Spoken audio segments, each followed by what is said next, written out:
Lo que se conoce como entrada triunfal, muchas veces se dice así: no es tan importante cómo empieces, sino cómo termines. Así que no es importante cómo empieces, no es importante haber comenzado un ministerio hace 30 años. ¿Está lloviendo? Sí, qué bárbaro. Lo importante es cómo termine, ¿no? No es importante, o no es tan importante, si no me van a matar, me va a tirar con una olla, habernos casado hace 37 años, sino ver cómo terminamos, ¿no? Y la vida se compone de eso. Esta última semana del Señor Jesucristo no es importante cómo empezó, porque empezó bárbaro, ¿no?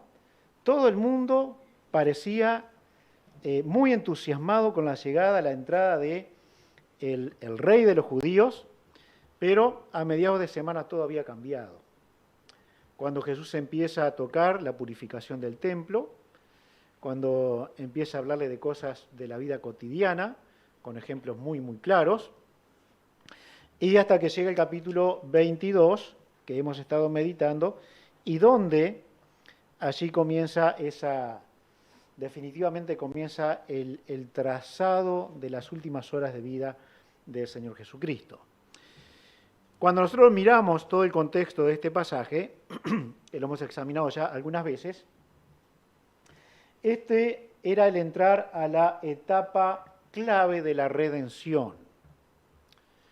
Él habla de la copa del sufriente, o la copa que iba a sufrir. En el capítulo 22,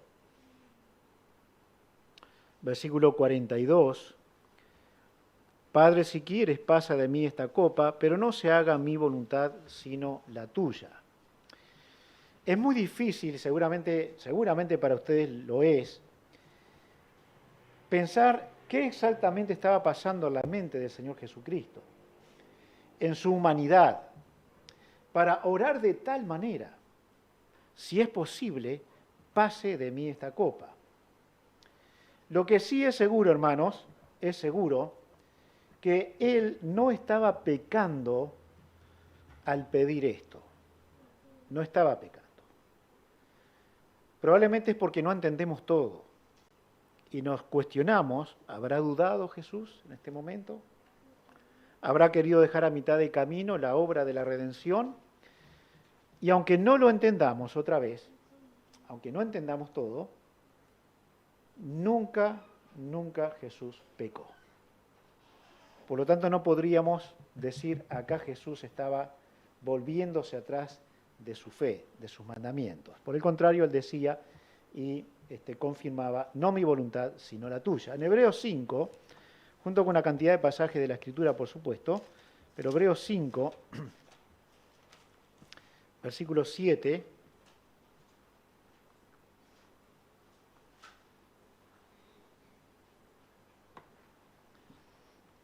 y Cristo en los días de su carne, de su humanidad, ofreciendo ruegos y súplicas con gran clamor y lágrimas al que le podía librar de la muerte, fue oído a causa de su temor reverente. Entonces descubrimos por este pasaje de Hebreos, el escritor nos da una gran pista de por qué Jesús oraba así, de esta manera. Quería ser libre de la muerte, quería la resurrección, quería la victoria sobre la muerte. Y también nos llama la atención que ese pensamiento sea el que se nos revela, porque él sabía que iba a resucitar, porque es Dios hecho carne. Sin embargo, el misterio va a quedar, me parece. Si alguno de ustedes lo ha descifrado, me encantaría escucharlo, ¿sí? Pero parece algo contradictorio en mi mente esta oración, y que justamente, según Hebreos, él pidiera con ruegos, con lágrimas, ser librado del sepulcro, de la muerte. Lo que nos deja bien claro otra vez la Escritura: él ora para que la voluntad de Dios sea la que se llevara adelante. Al igual que en la tentación, aquella tentación diabólica al comienzo de su ministerio, era el sometimiento a la palabra de Dios lo que le iba a dar la victoria total. Así que el propósito era obedecer la palabra de Dios. Sin embargo, su humanidad se estremecía ante lo que iba a ocurrir.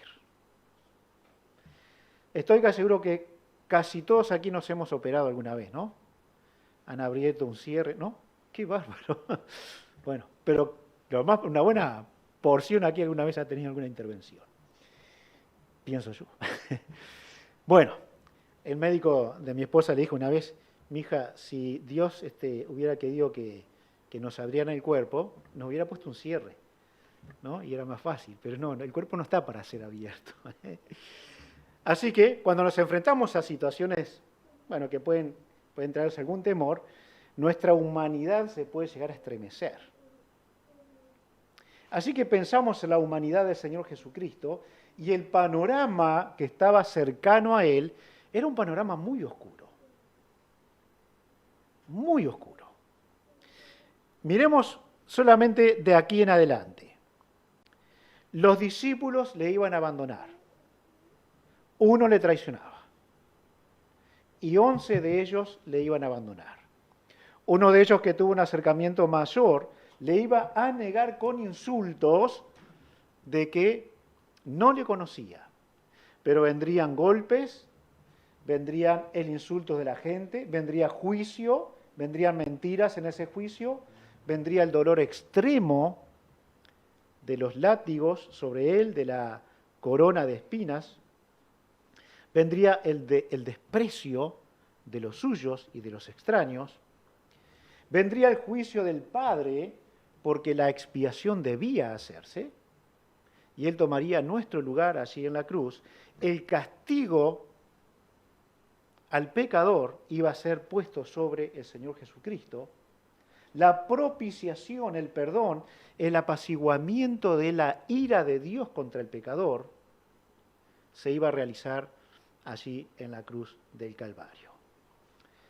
Lo único que faltaba era el Cordero del Sacrificio. Y Él fue presentado como tal. He aquí el Cordero de Dios que quita el pecado del mundo. El solo hecho de pensar nosotros, con nuestras cargas, con nuestros pecados, que Él tomó nuestro lugar en la cruz, debería ser un pensamiento suficiente para estremecer nuestra humanidad. Porque si Él no hubiera tomado nuestro lugar, el infierno era lo que nos esperaba. Dios castiga, descargó su castigo y su ira sobre el Señor Jesucristo, y Él lo sabía muy bien, y queda satisfecho para comprar para siempre a su iglesia. No eran horas fáciles. Si nos duele algo, capaz que oraríamos, Señor, no permitas que me operen. No permitas que me operen. Y se acerca la fecha de la operación, no permitas que me operen. Sáname. Capaz que ese tipo de cosas podría venir a nuestro pensamiento. Pero no tiene nada que ver con lo que podamos sufrir. Absolutamente nada que ver. Éramos nosotros los culpables. Sin embargo, el justo muere por los injustos. Pasa algo tremendo aquí en este pasaje ya leído en Lucas 22. Dios siempre tiene su gracia para el que sufre. Para el que sufre por razones de persecución. Nuestros hermanos en diferentes lugares del mundo tienen la gracia de Dios para soportar esa prueba. Tiene el pecador, tiene el consuelo de Dios y tiene la paz de Dios como consecuencia del perdón que Dios trae, y aún gracias a Dios el cristiano tiene esa inmensa posibilidad. Así que, como Jesús no tenía nada de qué arrepentirse, dice la palabra de Dios en el versículo 43, y se le apareció un ángel del cielo para fortalecerle. Y como entonces esto era posible, fue lo que Dios usó para que el Señor Jesucristo tuviese de parte de un ángel de Dios el apoyo, el consuelo que 11 personas debían darle y nunca se lo dieron. Y hasta el momento había 3 muy cercanos a él que no pudieron velar con él para orar. Así que Dios proveyó un ángel del cielo para fortalecerle. Si un ángel del Señor viniera a nuestra soledad y nos abrazara y nos dijera, mira, estoy contigo, sería una gran cosa. Pero no va a ocurrir. Y si ocurriera, rajen porque no es un ángel.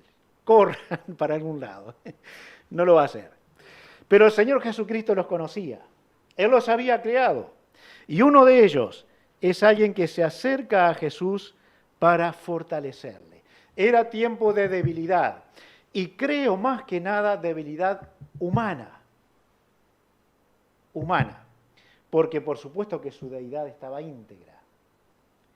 Y era tiempo de padecimientos, tiempos de mucha y profunda angustia, hasta la muerte del Señor Jesucristo. Un ser celestial sin pecado se acerca a fortalecer a un ser humano que el ángel no puede entender completamente, porque no viven nuestras vivencias. Este no había pecado, ni siquiera se imagina un ángel lo que el corazón del hombre vive por causa del pecado. Se acerca a Jesús y va a traer seguramente la fortaleza que Jesús estaba necesitando. Recordamos esto, ¿no? Hay más intención en la oración, versículo 44, hay grandes gotas de sangre que caían como un sudor de su frente. Allí había una batalla de oración que se libraba en la persona, en la humanidad del Señor Jesucristo. Hermanos, los ángeles tuvieron una parte muy importante en la vida del Señor Jesús, porque desde su nacimiento, dice la palabra de Dios, que los ángeles anunciaron el nacimiento del Señor Jesucristo. No solamente eso, sino que ocurría también que cuando el niño nace, los ángeles en público alaban a Dios por el nacimiento del Señor Jesús. Pero hubo tiempos difíciles en que los ángeles tomaron parte en el misterio de Jesús. Capítulo 4 de Mateo, Mateo 4. Versículo 11, 4:11.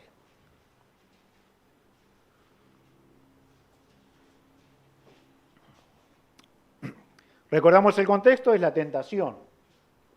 El diablo viene con la palabra de Dios, mal interpretada, haciéndole decir a la palabra lo que él quería que dijera, no lo que Dios decía, y Jesús responde con una buena interpretación de la Escritura.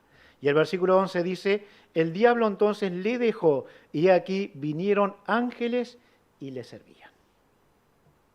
¿De qué manera? No nos dice la Escritura de qué manera. Pero venían a servirle.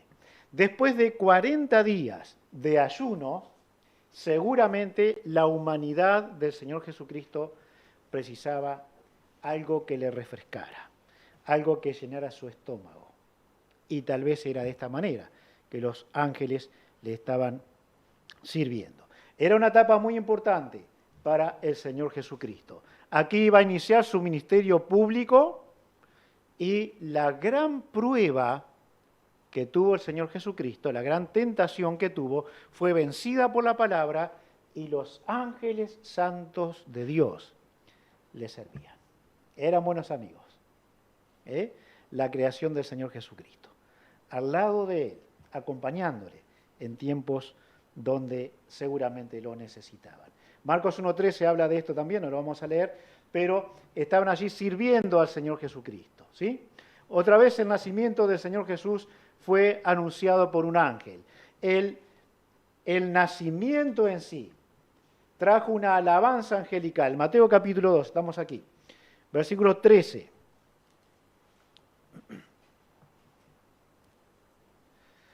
ellos guardaron la vida del Señor Jesús.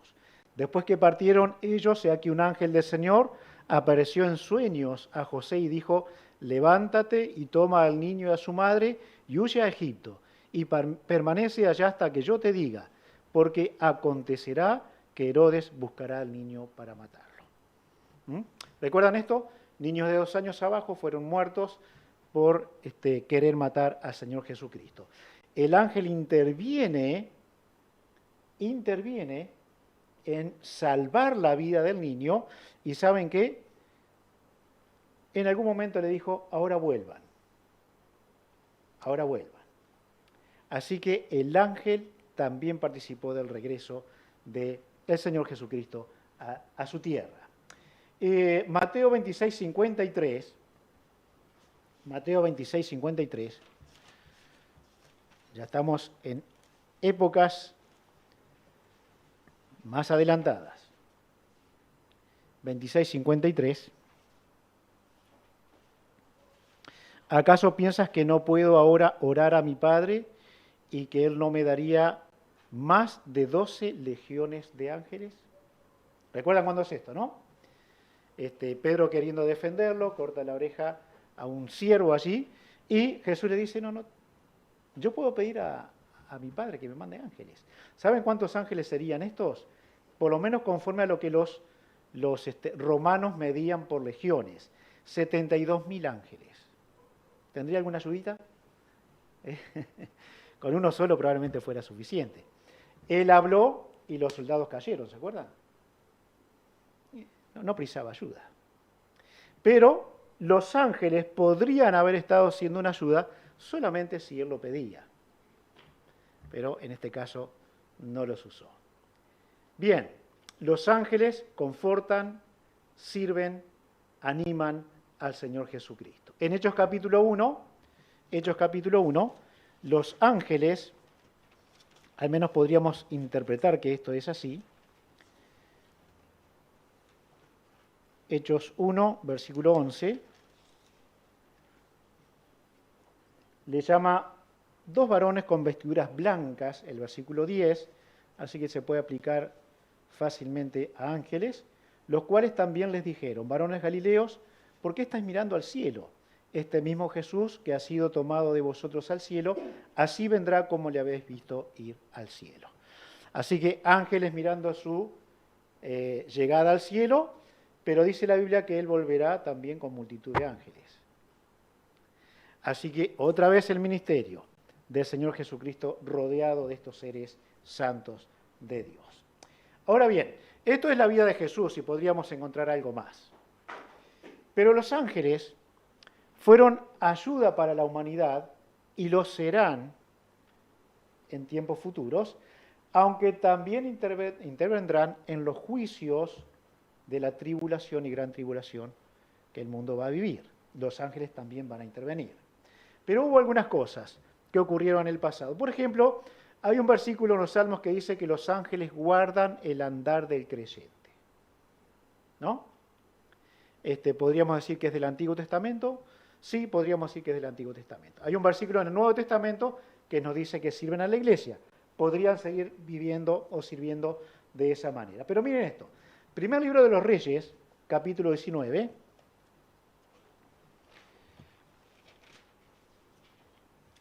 Este pasaje es muy usado para hablar contra la depresión. Muy usado. Y está bien que sea usado, ¿no? Porque Elías vivió una victoria tremenda y una mujer dijo, mañana a esta hora tú vas a estar, te voy a cortar la cabeza, vas a quedar como uno de ellos, de los que mataste. Así que Elías comienza a huir. No se asustó de 850 hombres, se asustó de una mujer, ¿no? Así que, cuando Elías se va, dice en el versículo 5, huye, ¿no? Y echándose debajo del enebro se quedó dormido. Y aquí un ángel le tocó y le dijo, levántate y come. Entonces él miró y aquí a su cabecera una torta cocida sobre ascuas y una vasija de agua y comió y bebió y volvió a dormirse. Y volviendo el ángel de Jehová la segunda vez, le tocó diciendo, levántate y come, porque largo camino te resta. Bien, había aquí un buen hombre de Dios. ¿Falló? Sí, lamentablemente. Simplemente nos deja escrito la palabra de Dios que Elías era un hombre sujeto a nuestras debilidades. Santiago, ¿recuerdan? Ese hombre sujeto a nuestras debilidades oró y no llovió, oró y volvió a llover, porque creía en la palabra de Dios. Pero en este caso, un ángel de Dios le ayuda, le fortalece. Tenían esa gran ventaja, los hombres y mujeres de la antigüedad, de que tenían la posibilidad de que Dios en su gracia, al no tener nadie, incluso él decía, estoy solo, estoy solito, me abandonaron todos, no queda ningún piadoso, decía él. Bueno, Dios le envía un ángel para mostrar que Dios quería alentarlo, Dios quería ayudarlo. ¿Sí? Otra vez, hermanos, no deberíamos buscar esto, solamente estamos viendo ejemplos de cómo los ángeles ayudaban a los piadosos en el Antiguo Testamento. En Génesis 48, este es el caso de Elías, auxiliado por un ángel. Génesis 48. Aquí hay un hombre que reconoce la ayuda del ángel de Jehová, el ángel de Dios. Y este es Jacob, dando la bendición a sus hijos. Versículo 14. Entonces Israel, Jacob, extendió su mano derecha y la puso sobre la cabeza de Efraín, que era el menor, y su mano izquierda sobre la cabeza de Manasés, colocando así sus manos adrede o a propósito, aunque Manasés era el primogénito. Y bendijo a José diciendo, el Dios en cuya presencia anduvieron mis padres, Abraham e Isaac, el Dios que me mantiene desde que yo soy hasta este día, el ángel que me liberta de todo mal, bendiga a estos jóvenes y sea perpetuado en ellos mi nombre, y el nombre de mis padres Abraham e Isaac, y multiplíquense en gran manera en medio de la tierra. El ángel de Jehová, el ángel que me bendice, el ángel que me liberta de todo mal. Este hombre sí que pasó un montón de males. Este hombre sí, y tuvo varios encuentros con ángeles. En uno de ellos pelea con un ángel. ¿Se acuerdan? Cuando es cambiado su nombre por Israel. Dice, has peleado con Dios y los hombres y has vencido. Lo que fue la victoria de Jacob,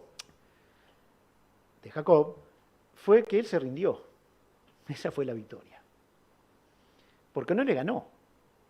No le ganó. Y pidió, no te vas de aquí hasta que me bendigas. Pero tuvo que arrodillarse para que eso ocurriera. Así que esa es la victoria de cualquier hijo de Dios. Humillarse delante de Dios. El ángel que me liberta. Experiencias tuvo. Ese hombre estuvo en la cima de la espiritualidad, cayó al barro más profundo, volvió a subir. Toda su vida fue así. Pero tuvo algunos encuentros con ángeles de Dios, Jesús en el Antiguo Testamento.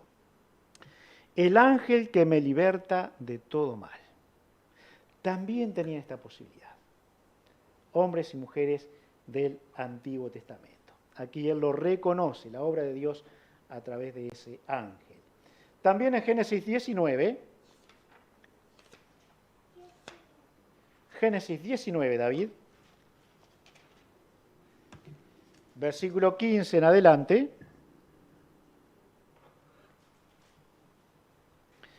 es la ayuda que los ángeles de Dios dan a Lot, escapando de la miseria de Sodoma y Gomorra, la moderna, la actual. Estamos exactamente en el mismo punto que hace tantos cientos, miles de años. Al rayar el alba, los ángeles daban prisa a Lot diciendo, levántate, toma a tu mujer y tus dos hijas que se hallan aquí para que no perezcas en el camino, en el castigo, de la ciudad. Versículo 18, pero Lot les dijo, no, yo os ruego, señores míos, aquí, ahora he hallado vuestro siervo gracia en vuestros ojos, y habéis engrandecido vuestra misericordia, que habéis hecho conmigo, dándome la vida.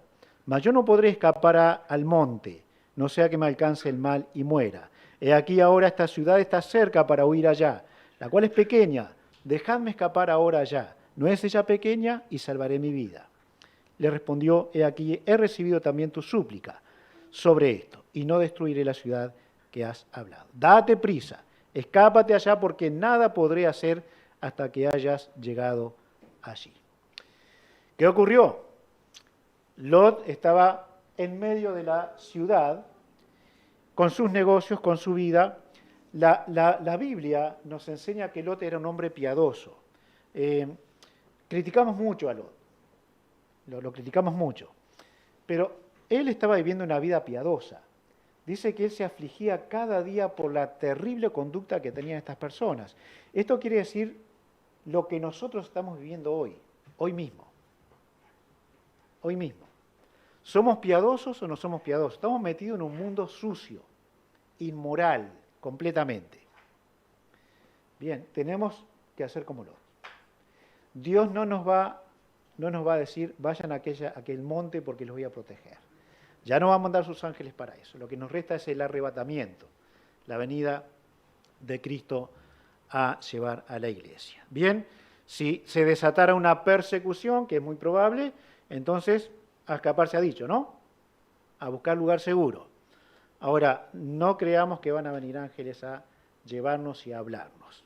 Dios va a permitir lo que Él quiera permitir y nos moveremos como hasta el momento nos estamos moviendo. Así que la ayuda a Lot fue para conservar la vida de un piadoso, de alguien que temía a Dios. Los ángeles de Dios ayudaron a este hombre para que salvaran su vida. La ayuda que los ángeles dieron, cuando nosotros miramos la Escritura, fueron ayudas muy específicas, muy puntuales. Tenían motivos, tenían razones particulares, no eran permanentes, estaban limitadas, pero ocurrían.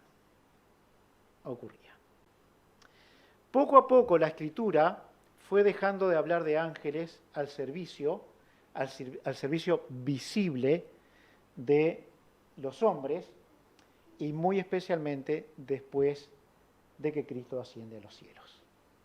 Ya no se habla mucho. Cuando hay comienzan las cartas doctrinales, ya el trabajo angelical no se ve. Hasta que por allá encontramos un versículo en Hebreos que dice que los ángeles son espíritus que están al servicio de los escogidos. ¿Lo creemos? Yo creo que es así. Ahora, ¿no los vemos? ¿No los podemos ver? Hay un versículo que dice que algunos han hospedado ángeles, por ejemplo. Bueno, ¿es para aplicarlo a nuestra actualidad o no?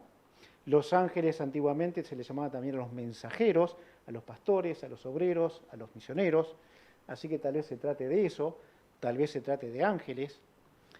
Pensemos si los ángeles precisarán nuestra protección, nuestro hospedaje, o nosotros precisaríamos de ellos hospedaje, ¿no? Como para tomarlo tan literal. Pero no importa cómo pensemos cada uno, no es muy claro el pasaje, ¿sí? Es importante, pero no para pelearnos, quiero decir. La ayuda de los ángeles, soberanamente Dios la puede dar de la forma que Él quiera darla. Y podríamos decir que en asuntos muy puntuales de nuestras vidas haya sido probable que ángeles de Dios han estado protegiendo nuestras vidas. Yo no puedo decir cuáles. Probablemente usted tampoco. Porque siempre vamos a decir, el Señor me guardó. Dios protegió mi vida, ¿no? Pero tal vez en algunos acontecimientos Él ha querido usar sus ángeles para eso. Ahora, hermanos, sería bastante simple hoy, la vida cristiana se simplificaría mucho si cada uno de nosotros tuviéramos un ángel al lado de nosotros. ¿No? Recordemos, tiene mamá, dice. Recordemos algo. Los ángeles tienen un número limitado Ellos no son omnipresentes, no están en todo lugar. Ellos no conocen todas las cosas. Por lo tanto, no sabemos si en alguna situación ha sido un ángel o ha sido el Señor mismo que ha estado con nosotros. No sabemos. Porque el ángel no nos va a hacer como Elías. ¡Ey, despertate que tenés que salir! Te estoy ayudando. Eso no va a ocurrir. Ahora, simplificaría nuestras vidas. Sería muy romántico tener ángeles alrededor de nosotros y decir, el ángel de Jehová acampa alrededor de los que le temen y los defiende. ¿No? Bien. Ahora, ¿y si el ángel se durmió? Si no llegó a tiempo, si no había suficientes ángeles para protegerme a mí, porque tenía que proteger a ¿cuánto dije? 72.000, 72.000 o los que fuera, de más, y yo era un número más hasta el momento. Bien, solamente no podemos saber si ha ocurrido eso en nosotros o no. Ahora hay algo mayor que eso, y hay algo mayor para tiempos especiales, para tiempos donde la vida se ha complicado o la hemos complicado, cuando las cosas no salen como queremos o no las hacemos como debemos, cuando la prueba ha llegado a nuestra vida y nos gustaría que un ángel nos tomara de acá del cuellito y nos sacara de la situación, sería más fácil. Pero Dios ha dejado algo mayor para eso, que es la fe, es el creer, y es el creer a la palabra de Dios. En el Salmo 119,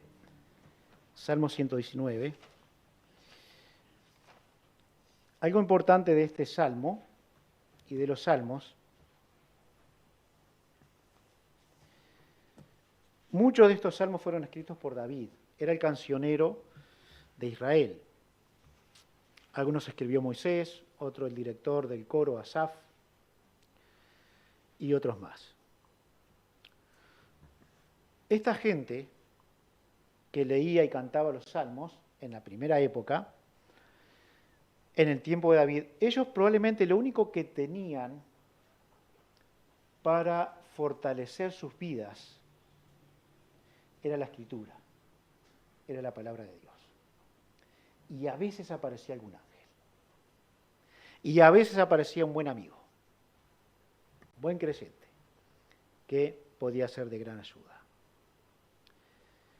Pero ¿saben hasta dónde tenían ellos de la escritura? Si David escribió este salmo, es probable, ellos tenían solamente el Pentateuco. Hasta ahí, los primeros 5 libros. Hasta ahí tenían. ¿Cuánto tenemos nosotros? Bastante más, ¿no? Bastante más. ¿Tenemos más para creer y más para afirmar nuestras vidas?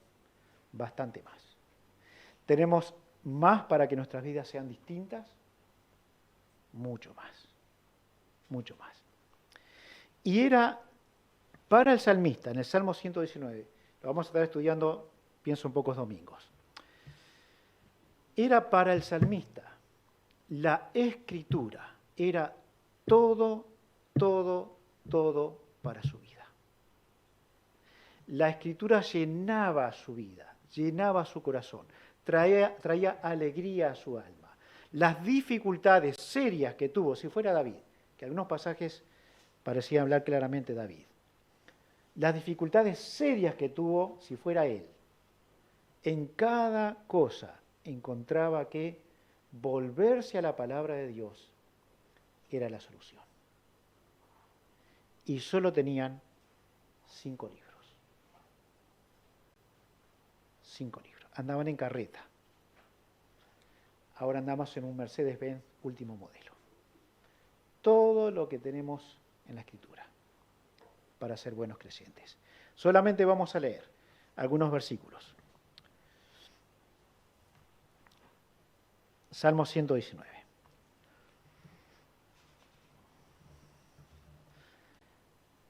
Versículo 1.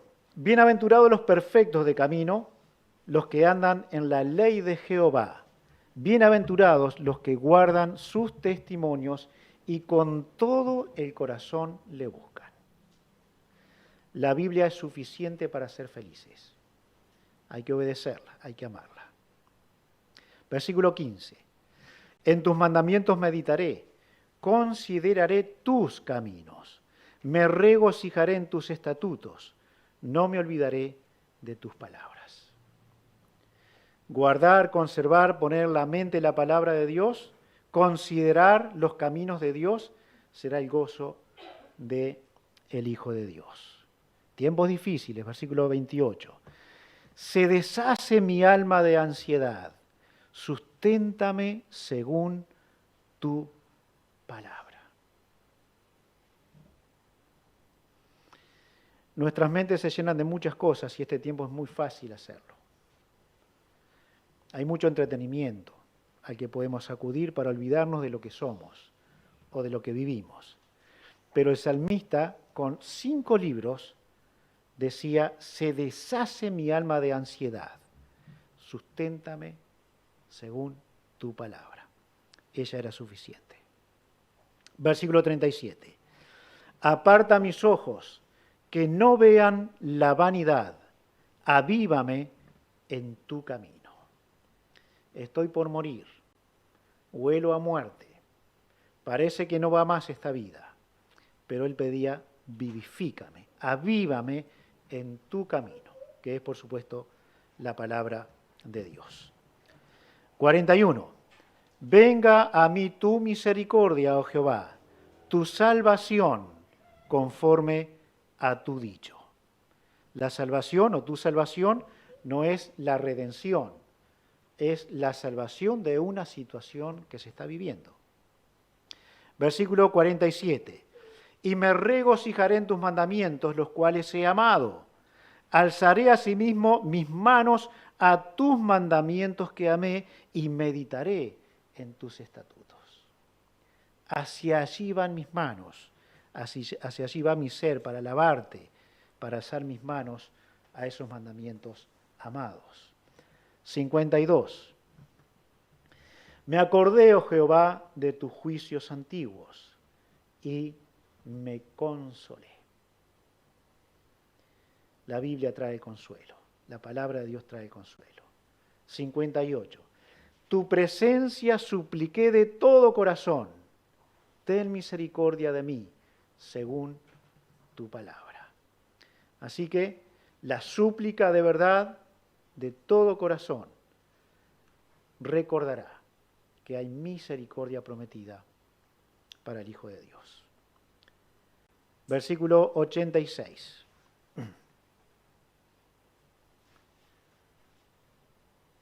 Todos tus mandamientos son verdad. Sin causa me persiguen, ayúdame.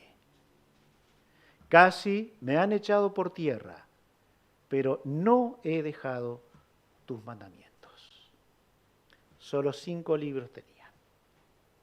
Y era suficiente para consolarse, animarse, cuando clamaban por la ayuda de Dios. Versículo 92. Si tu ley no hubiese sido mi delicia, ya en mi aflicción hubiera perecido. La palabra de Dios se puede saborear. Es una delicia para el alma. 107. Afligido estoy en gran manera. Vivifícame, oh Jehová, conforme a tu palabra. Tenemos más que ángeles, ¿no?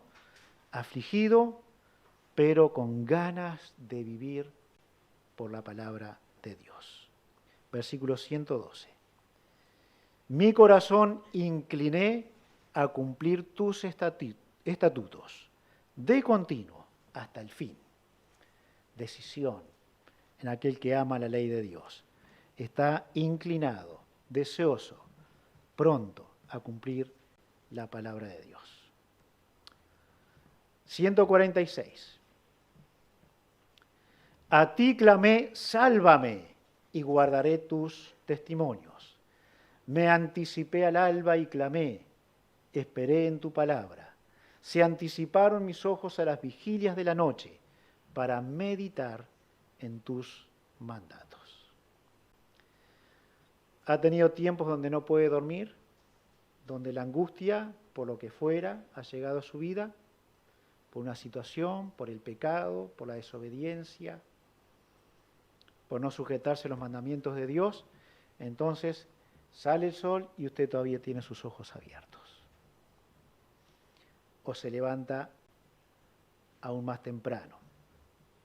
Pero allí hay una oportunidad de clamar a Dios, de pedir, sálvame de esta situación. 153. Mírame aflicción y líbrame, porque de tu ley no me he olvidado. Defiende mi causa y redímeme, vivifícame con tu palabra. Otra vez en medio de tiempos difíciles. 166. Tu salvación he esperado, oh Jehová, y tus mandamientos he puesto por obra. Mi alma ha guardado tus testimonios y los he amado en gran manera. A través de la Escritura vamos a encontrar la salvación de las situaciones que estemos viviendo. Y esto no quiere decir siempre que vamos a ser sacados de la situación. Podemos permanecer en ella en completa paz por los planes de Dios. 169. Llegue mi clamor delante de ti, oh Jehová, dame entendimiento conforme a tu palabra. Llegue mi oración delante de ti, líbrame conforme a tu dicho. Cada versículo, lo que hace el salmista es volverse de su dificultad hacia la palabra de Dios. Siempre hace eso. Siempre hace eso. ¿Por qué? Porque hay más esperanza en 5 libros de la Escritura que en un ángel. Que en un ángel de Dios. Hay más esperanza en lo que Dios ha dicho en 66 libros de la Escritura. Y agreguen en la concordancia si quieren. Un libro más. Hay esperanza en la palabra de Dios. Y si no volvemos a ella, entonces podremos clamar con Israel en este domingo. Hosana al que viene en el nombre del Señor. Pero miércoles o jueves estaríamos gritando, crucifícale. ¿Por qué? Porque la palabra de Dios no es importante para nosotros. Si dependemos de nuestras experiencias, dependemos de aquello que hace un año Dios me libró, tenemos que ver que eso es historia, ya se acabó. Se acabó, se terminó. Esta es nueva, esta es otra cosa. La de atrás ya quedó, ya está. Entonces, cuando llegamos a ese punto, vamos a la palabra de Dios y en la gracia de Dios vamos a encontrar esa ayuda que precisamos. ¿Dios usa a sus ángeles? Sí. ¿Siempre? No sé. En cada ocasión, en cada dificultad que tenemos, no sé. No sé. Lo que yo sí sé es que Dios me ha dado una mente para pensar, el espíritu en mi ser para ir a la Escritura y saber que con ángel o sin ángel yo tengo cosas para obedecer. Tengo cosas para hacer. Y es volverme siempre a la Escritura. ¿Estamos haciendo eso en la gracia de Dios o estamos en alguna medida confiando en nuestras experiencias? Como aquella gente pudo haberse confiado de los ángeles, ¿no? Los escritores de los evangelios comprobaron que la palabra de Dios, dijeron que la palabra de Dios era lo más importante. Juan dijo, estas cosas se escribieron para que creáis. No precisan ángeles, no precisan experiencias. Lo que está escrito es para que crean. Y Pedro decía, nosotros vimos la transfiguración, era hermoso aquello. Pero dice, no nos confiamos en eso. Tenemos la palabra profética más segura, a la cual debemos estar atentos. Dios nos dé su gracia, Dios nos ayude. Comenzamos una linda semana. No es importante cómo la comencemos, es importante cómo la terminemos. Comenzamos una buena vida en Cristo No es importante, aunque sí lo es por supuesto, cómo la empezamos. No la empezamos bien porque éramos tan niños que no podíamos empezarla bien. Así que la empezamos como pudimos. Pero ¿cómo terminaremos? ¿Cómo terminaremos esta vida cristiana? Dios nos dé su gracia y la palabra de Dios nos atraiga de tal manera que nos apeguemos a ella constantemente.